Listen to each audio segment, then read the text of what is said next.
Good day, everyone, especially to our dear panelists, Professor Lovely May Prieto and to Professor Carlo J. Seno.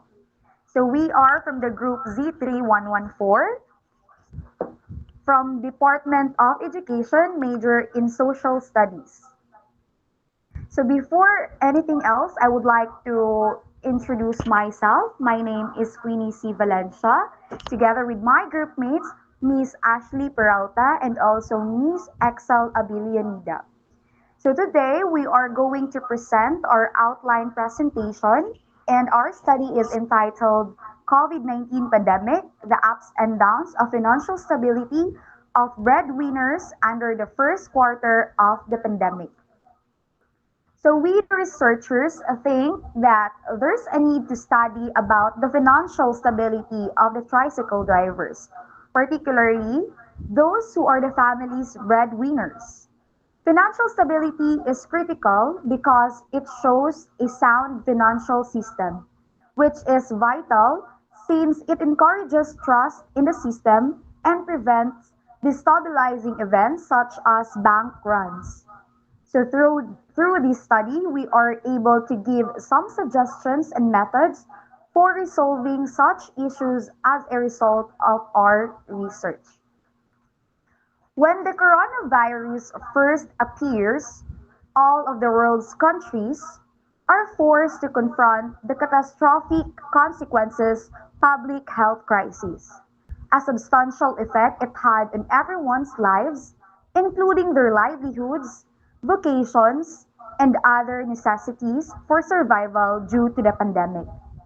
To prevent the virus transmission, the government was encouraged to restrict the sovereign borders and prohibit all public transportation. This prohibition, imposed by the government to regulate the COVID-19 crisis, harmed the life of the tricycle operators. It was suggested that the government seal the sovereign borders and prohibit all public transportation to slow the spread of the virus. This restriction imposed by the government to regulate the COVID-19 crisis had a negative impact on the lives of the tricycle drivers, particularly those who are the breadwinners in their families. Several tricycle drivers were experiencing financial difficulties as a result of declining revenues and mounting debts. They were unable to provide for their families' needs. The sad reality is that the devastating effects of COVID-19 are likely to have a negative impact on the well-being of the family. Therefore, we, the researchers, decided to conduct the study entitled COVID-19 Pandemic, the Ups and Downs of Financial Stability of Breadwinners under the First Quarter of the Pandemic, wherein it studied the life experiences of the tricycle drivers, specifically breadwinners of the family in the municipality of Mawab during a lockdown of this pandemic.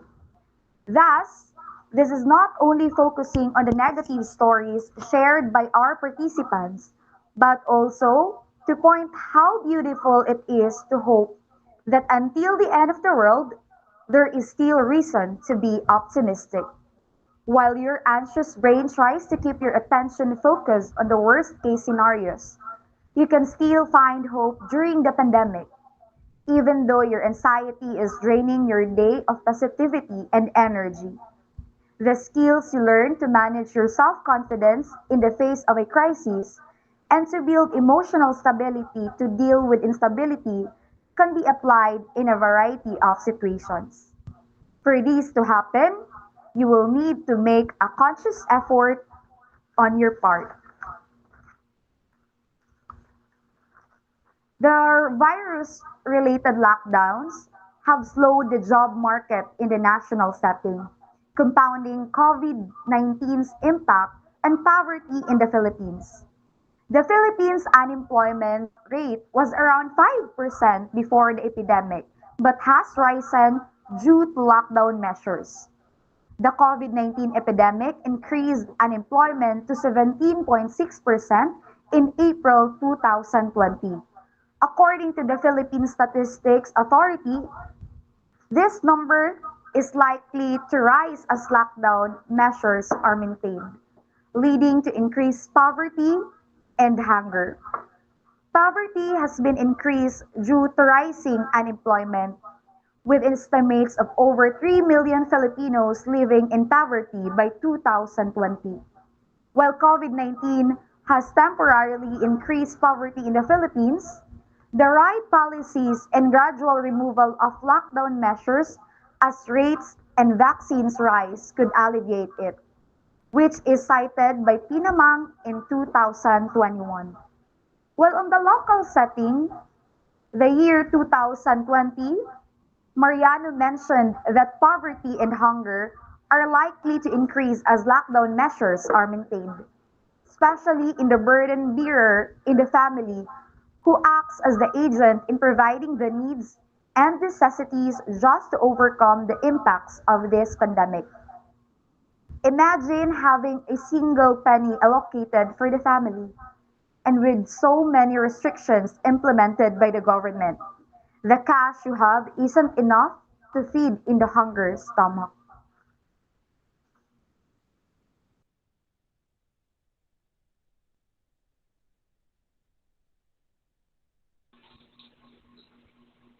We, the researchers, hope that this study will positively impact the public and non-public sectors, and they may serve as a foundation for the research plan.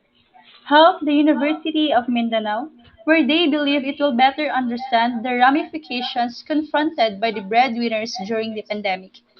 Benefit our conscious citizen by giving our government a solid foundation on which to base its assessment of the requirements of the families impacted by the COVID-19 virus, which caused the loss of income for many Filipinos.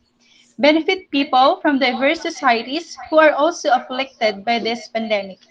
Expected to benefit the municipality of Mawab tricycles drivers. And lastly, provide future researchers a reference when developing their research paradigms based on the same variable or research location. Also, this study sought to answer the following questions. First, how the pandemic affect you financially during the first quarter of the pandemic? Foreseeing serious ramifications if the coronavirus disease shut down mass transit, which means that millions of drivers cannot transport their families, who rely on their daily trips to make ends meet. As the plague spreads, people's ability to make ends meet is eroding. As a personal matter, we are most concerned about the financial well being of tricycle drivers. Tricycle drivers will be hard pressed to earn enough money to cover their basic living and family expenses during a pandemic. Personal and family expenses will continue to be affected by the growing pandemic, regardless of whether it's due to unemployment, out of hand emergencies, or the pandemic itself. It's possible to change and adjust short and long term financial goals to ensure that they'll be financially secure shortly. In the financial department, COVID 19 may have been thrown for a loop.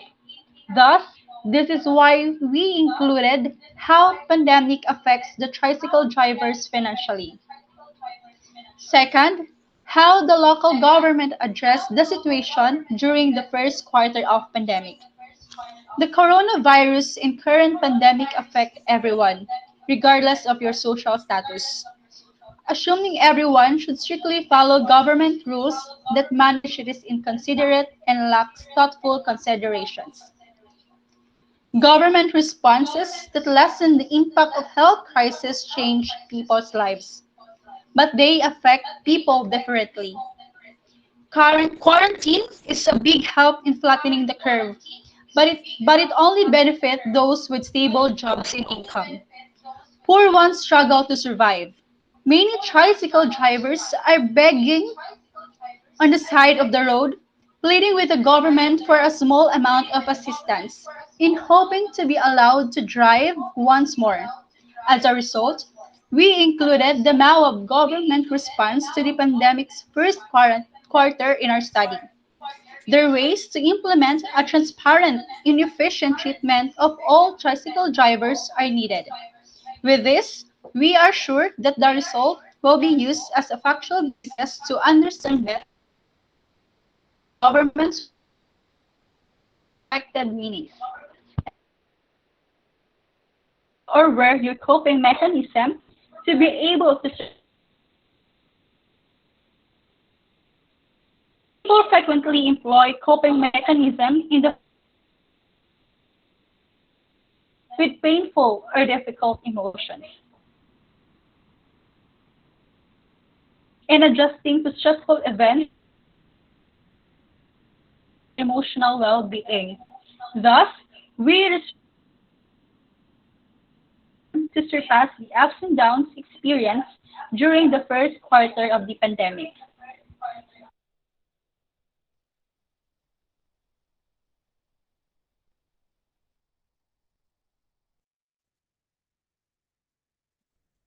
In this section, I will be presenting all the underpinnings of method that will be utilized in carrying out this study with the participants. The participants of the study will be the tricycle drivers age 30 to 40 years old.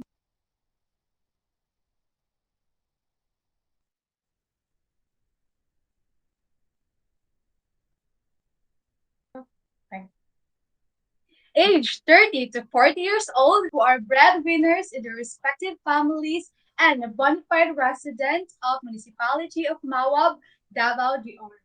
Further, there will be 14 participants, all in all, 7 for the in-depth interview and another 7 for the focus group discussion. Additionally, the technique that the researchers will be using in selecting the participants will be purposive sampling. Purposive sampling, also known as judgmental, selective, or subjective sampling, is a form of non-probability sampling, and in this regard, the researchers chose this sampling technique because it is convenient and easier for the researchers to conduct this study since one of the researchers is a bona fide resident of Mawa. Furthermore, in this research paper, the materials that the researchers will be using to gain information is through questionnaires. Also, the instruments being used in the conduct of this study are the participants and their responses to the questionnaires are recorded. Moreover, this study is a qualitative research. As qualitative research seeks to gain access to the participants' thoughts, feelings, and experiences. In this study, it seeks to know the participants' experiences in terms of their financial stability under the first quarter of the pandemic. And with this regard, qualitative design fits well in this study. As to the procedure, to begin, the researchers will write an approval letter and will be signed by the program head and the research committee. After which, the participants are then given an invitation letter indicating what the study is all about. As that confirmation is already official, the participants will be asked if they are willing to partake in the study by signing a consent form and discussing the agreement regarding their vacant schedule and time to account for the available participants. Meanwhile, throughout the actual interview, each interview will be moderated by a separate researcher. The researchers will assure that health protocols will be observed and followed. Additionally, the researchers will provide them with assurance and privacy regardless of whether they reveal their identity or remain anonymous. In any case, participants will be informed that the entire interview will be recorded using smartphones. And above all, the researchers will assure the participants that validity, confidentiality, and the elimination of bias and misconceptions would be guaranteed.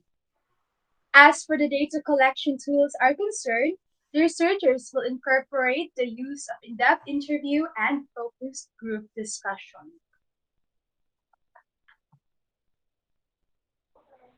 And that concludes our presentation today. We are very open for all suggestions and comments to foster reliable and credible sense. Thank you, and may God bless us all.